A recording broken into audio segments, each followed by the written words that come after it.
So for this video, I picked out a very difficult past exam question actually a student gave me, and I haven't been able to find the question since, so I replicated it in the form of this question here. It tells you there's a non-uniform rod AB of mass 10 kg. So non-uniform means that the weight of it does not act on the center. Let's randomly allocate a section for it, let's say here, because we're not sure where it acts exactly. We know that there's a weight of 10 g acting downwards because weight is equal to mass multiplied by acceleration due to gravity. The mass of 10 multiplied by g.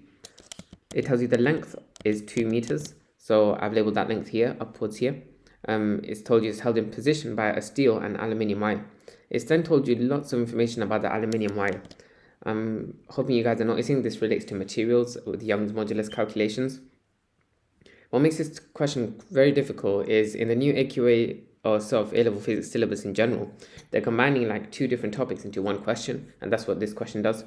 It says calculate the distance from A at which the weight acts. We don't know what that distance is, so let's call it x for now. So the fact that it's held in position means that it's in equilibrium. And what do we know about equilibrium? That sort of points towards moments. If we pick a specific pivot, we can say that the clockwise moment created by that pivot is equal to the anti-clockwise moment created by the due to that pivot. In this case, it's best to pick the pivot at A. Now, why is that? It's because you can then take into account this force and this distance of x that you're trying to find. And then you can also take into account this force multiplied by this distance. So let's do that. Let's form an expression. We can say, taking moments about A, so this 10g here would create a clockwise moment because it's positioned in that way compared to the pivot. So that would be that force of 10g multiplied by the distance of that force from the pivot, which is x. And that's equal to the anti-clockwise moment created by the aluminium wire. Now we've run into a bit of a problem. We need to find this force. Once we find that force, we can multiply onto it the distance from the pivot, 2, and we can solve for x. So let's focus on finding the force experienced by the aluminium wire. How do we do that? Well, it's giving you the length, diameter, extension, and Young's modulus of the wire. So let's sort of play about with this a little bit. Young's modulus, breaking that down, we know that's equal to stress divided by strain. Stress itself is force divided by cross-sectional area. Strain is extension divided by length. You might have seen extension as little e or change in length. Whatever format suits you, you can use that format.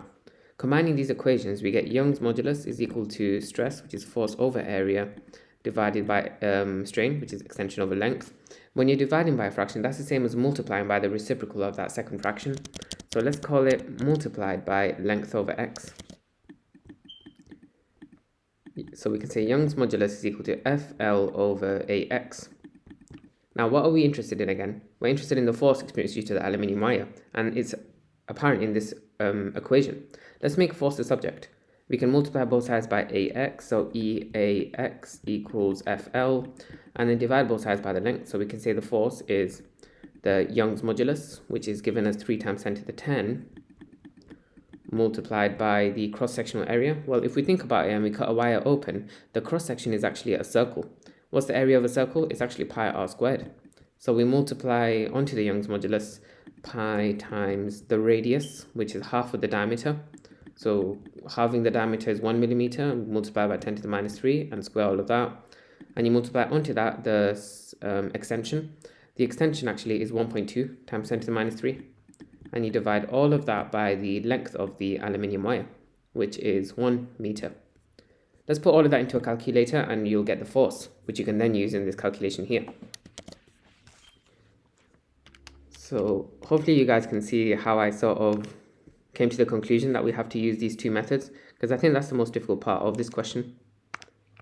1 times 10 to the minus 3 all squared times 1.2 times 10 to the minus 3 all over 1, and that's equal to 36 pi. I'm going to leave it in exact form because if you round in the middle of a question, it tends to lead to more errors later on. Now that we've got the force, let's combine it into this expression here. So we have, well, let's rearrange for x actually. We can say x is equal to f, which is the 36 pi that we just found, multiplied by 2, all divided by 10g. Let's put that into an equation. 36 pi times 2 all over 10 times g is all equal to 2.31 meters. I'm just going to have a quick look. Does that make sense? Did we make a little error somewhere? So,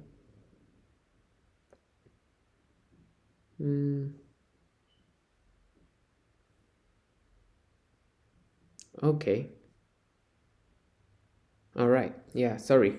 It's my fault. Just looking at the question that I written on the on my writing on the paper, this length here was supposed to be 4 meters. That now makes sense. That the distance x is 2.31. Yeah, sorry about that, guys. This distance here should be 4 meters. I'm gonna try to change that in the start of the question, but yeah, hopefully that made sense to you guys. Quite a difficult question. You had to use moments and materials. Yeah, I'll make more videos like this just so you guys get more exam questions that are similar to what you actually experience in exams. Thanks for watching. Be sure to like and subscribe if this video helped. And yeah, I look forward to seeing you soon. Bye.